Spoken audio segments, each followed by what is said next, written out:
que nos acompanha aqui pelo nosso perfil do Instagram.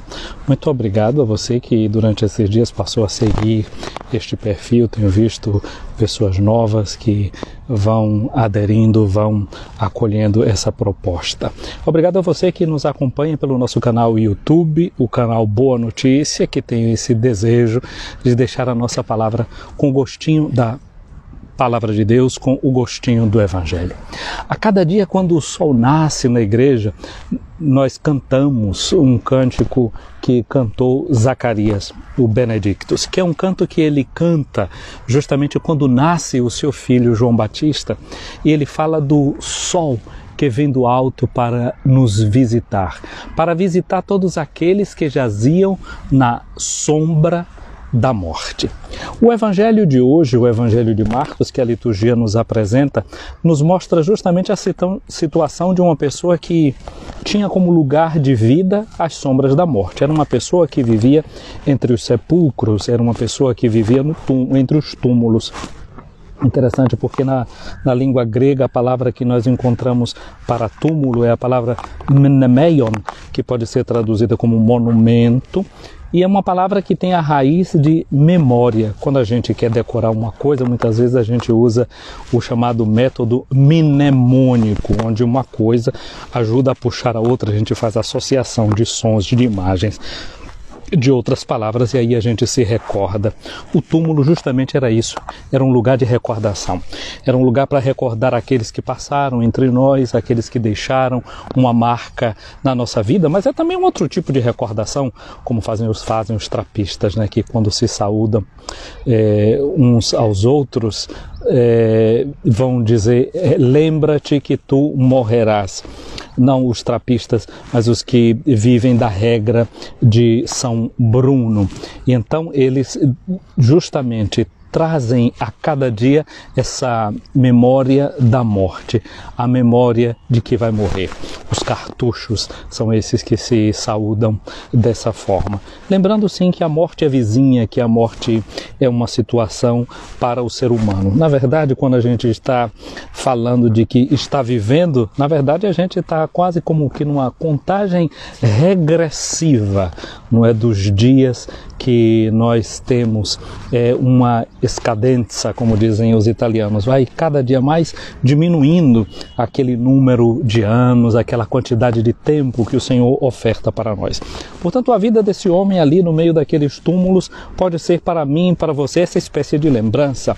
E o Evangelho de Marcos, eu já disse a você que ele é um evangelho que era para ajudar aos catecúmenos a se prepararem para o dom do seu batismo. O apóstolo Paulo nos ensina que com o nosso batismo nós somos arrancados do reino das trevas e da sombra da morte e somos transportados para o reino da luz. Portanto, esse evangelho de hoje mostra exatamente isso.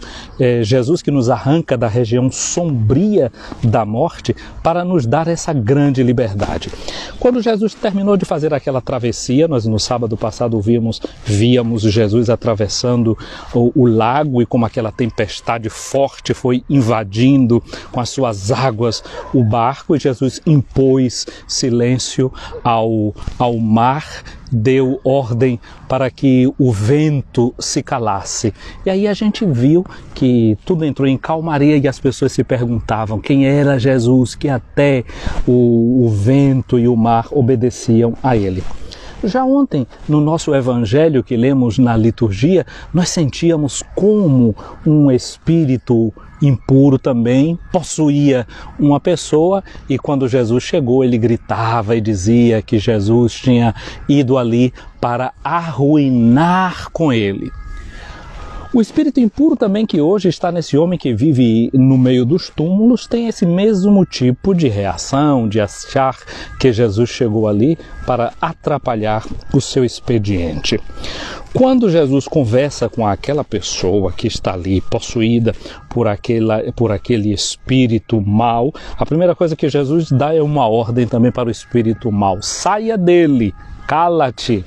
A Jesus não interessava a propaganda feita pelos espíritos impuros, porque eles, mesmo que digam uma certa verdade, vão manipular a verdade para aqueles que são os interesses deles. Eu conheci uma pessoa, era uma senhora portuguesa, Dona Irene, e de vez em quando ela dizia de uma certa pessoa: esse daí nos engana com a verdade. Às vezes as pessoas dizem umas verdades pra gente, mas dizem de uma forma tal que a gente não acredita na verdade que ela está dizendo. Porque de verdade a pessoa está dizendo aquela verdade para que a gente não acredite na verdade que ela nos fala. Então Dona Irene dizia sempre: esse daí nos engana com a verdade. O maligno é a mesma coisa. Se ele usa a verdade é para tentar nos enganar. Por isso Jesus impôs silêncio a ele, mandou que calasse a boca, mas depois Jesus faz uma pergunta para o homem: quem és tu? Minha amiga, meu amigo, veja só, essa é uma chamada pedagogia da libertação. Aquele homem que estava possuído por esse espírito maligno, as pessoas acorrentavam aquele homem, amarravam num cepo, nada disso adiantava.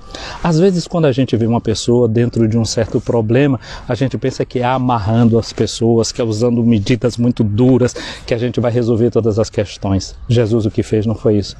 Jesus dialogou com aquela pessoa, ficou conversando com ela. Tanto é que as outras pessoas, depois que ele está curado, ficam assim, boquiabertos com o que é que acontece. Mas antes disso, quando aquele espírito mau diz que eles são, o nome dele é Legião. Legião era o nome das forças militares romanas que estavam invadindo a terra de Jesus. Essa legião pede para ser jogada nos porcos. É interessante porque as legiões romanas, elas tinham números e elas tinham também animais que as representavam. Uma dessas legiões, um dos animais que era representante dessa legião, era justamente o porco, e era uma legião muito forte, muito aguerrida. O símbolo deles era ele. De modo geral, o Império Romano era representado por uma águia, mas as diversas legiões são representadas também por animais. Aqui quase como a gente vê uma espécie de associação e de simbologia. Não esqueçam que o Evangelho de Marcos é escrito para uma comunidade que vivia em Roma e conhecia também todas essas linguagens, todos estes simbolismos. Portanto, aquele homem possuído por esse espírito, por essa força que o dividia tanto por dentro, essa força pede, esse mal, esse espírito cativo, esse espírito impuro, pede para ser jogado naquela manada de porcos. Jesus atende e os porcos se afogam.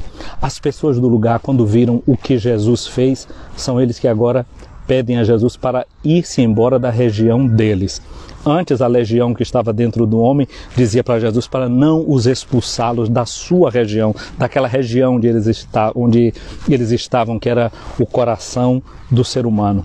Nós também queremos pedir a Jesus, é isso, que Ele nos tire dessa região de sombra da morte e nos faça entrar na luz da sua graça, na luz da sua vida, na luz do seu Evangelho. Jesus não pensou duas vezes, libertou aquele homem e ele pôde se tornar livre. Mas as pessoas não ficaram muito satisfeitas com o que Jesus fez. Pediram a Jesus que deixasse a região deles. É assim, quando a gente resolve entrar nessa pedagogia de Jesus que liberta as pessoas, pode ser que a gente encontre dificuldades. Quando a gente quiser fazer esse caminho de dar liberdade aos outros, vão ter sempre aqueles que vão achar que nós não estamos fazendo a coisa boa, a coisa certa, a coisa correta. No dia de hoje, peçamos a Jesus essa graça de entrar na sua pedagogia de quem liberta, de quem não dá espaço para o espírito do mal se pronunciar, dar a sua palavra, continuar aprisionando as pessoas. Peçamos ao Espírito de Deus que seja Ele que nos habite e nos leve para essas regiões de liberdade do Evangelho do seu Filho, que Ele nos conduza como pastor que conduz as suas ovelhas pelos relvados, por águas repousantes e faça brilhar sobre nós o sol da sua justiça, nos tire de toda sombra de morte e faça brilhar em nosso coração a luz da sua vida, a luz do seu Evangelho. Minha amiga, meu amigo, para você um dia abençoado, uma boa semana, na qual a gente escute sempre essa pergunta de Jesus: quem és tu? E que de dentro de nós possa sair aquela voz profunda do Espírito que grita em nós, que nos faz olhar para Deus, chamando-o de nosso Pai e, portanto, irmão de Jesus, irmãos uns dos outros. Essa é a graça que o batismo nos dá, a graça de sermos habitados pelo Espírito Santo, uma graça que cria fraternidade entre nós. E na fraternidade que se cria entre nós, nós não pensamos duas vezes que para salvar um irmão, se necessário, a gente perde até uma manada de porcos. E eu, para salvar o meu irmão, o que eu sou capaz de perder, o que eu sou capaz de deixar que Jesus sacrifique, que é meu, para salvar o meu irmão, para salvar a minha irmã. Que Jesus nos ajude no dia de hoje a ter essa vida aberta, esse coração aberto para o bem dos nossos irmãos e das nossas irmãs. Para você, minha amiga, meu amigo, um dia abençoado. Em nome do Pai, do Filho e do Espírito Santo. Amém. E nessa live que a gente está fazendo aqui, eu estou vendo aqui o Padre Carlos Danilo que nos saúda, a Silvia Fernanda nos desejando uma boa semana. Um abraço para a Vera Frois, para a Maria Alines também. E para as outras pessoas que depois vão assistir esse vídeo que ficará aqui salvo. Um dia e uma semana muito abençoados na graça de Deus.